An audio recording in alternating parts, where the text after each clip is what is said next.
Drama serial मन मस्त मलंग अब बहुत ही ज्यादा इंटरेस्टिंग और ट्विस्ट से भर चुका है। वाजिद अपने मकसद में वक्ती तौर पर कामयाब तो हो जाता है, लेकिन किस्मत उसका साथ नहीं देती और सारा इल्जाम उसी पर आ जाता है। जब सिकंदर और मुबीन खान एक दूसरे पर पिस्टल तान कर खड़े होते हैं, तब गोली मुबीन नहीं बल्कि वाजिद चलाता है और इल्जाम मुबीन पर लग जाता है। वाजिद बहुत चालाकी से सारा खेल खेलता है, क्योंकि वो उन दोनों खानदानों का दुश्मन है। खास तौर पर सिकंदर को खुश नहीं देख सकता। इसका मकसद था कि मुबीन खान जेल जाए और कबीर तन्हा रह जाए, ताकि दोनों खानदान बर्बाद हो जाएं। लेकिन किस्मत का खेल कुछ और ही होता है। सिकंदर बच जाता है और अस्पताल पहुंचा दिया जाता है। दूसरी तरफ वाजिद इस्मा को अपनी मोहब्बत के जाल में फंसा चुका होता है।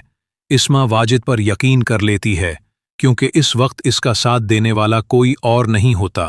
वाजिद खुश हो जाता है कि अब वो दोनों खानदानों को इस हद तक तोड़ देगा कि वो सारी जिंदगी किसी को मुंह दिखाने के काबिल न रहेंगे। जब मुबीन खान को पुलिस पकड़ कर ले जाती है, तो कबीर अपने भाई को तन्हा नहीं छोड़ता और जेल में मिलने जाता है। मुबीन कबीर से कहता है कि उसने गोली नहीं चलाई, वहां हम दोनों के अलावा कोई तीसरा शख्स भी था जिसने फायर किया। कबीर ये सुनकर और परेशान हो जाता है कि वो तीसरा कौन था और उसका मकसद क्या था।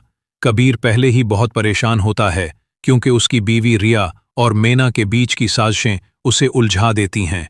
मेना चाहती है कि किसी न किसी तरह कबीर से शादी कर ले, इसीलिए वो रिया को कबीर से दूर कर देती है। रिया का कबीर पर से प्यार और यकीन ख़त्म हो जाता है, ख़ास तौर पर जब सिकंदर पर गोली चलती है।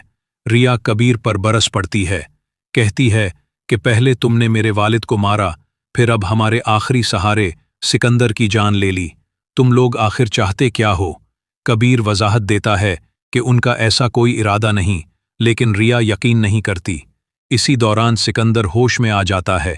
जब उससे पूछा जाता है कि उसे किसने गोली मारी, तो वो कहता है कि ना मुबीन खान ने चलाई और ना कबीर ने, बल्कि किसी तीसरे शख्स ने फायर किया। ये सुनकर रिया को कुछ सुकून होता है और इस्मा हैरान रह जाती है कि वो तीसरा शख्स आखिर कौन था। कबीर रिया से कहता है, देखा, मैं सच कह रहा था, तुमने यकीन नहीं किया, लेकिन अब मैं वादा करता हूं कि उसे ढूंढ कर तुम्हारे सामने लाऊंगा। सिकंदर के बयान के बाद मुबीन खान को भी रहा कर दिया जाता है, लेकिन वो बहुत परेशान होता है कि वो तीसरा शख्स दोबारा कोई साजिश ना कर दे। कबीर कहता है, आप फिक्र न करें, वो जो भी है मैं उसे तलाश करूंगा और इस बार नहीं छोड़ूंगा। दूसरी तरफ वाजिद परेशान हो जाता है कि सिकंदर कैसे बच गया।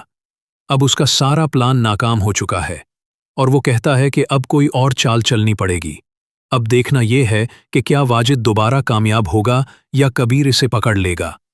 मज़ीद मालूमात और अपडेट्स के लिए हमारे चैनल को ज़रूर सब्सक्राइब कीजिए। वीडियो को लाइक और कमेंट करना ना भूलें। शुक्रिया।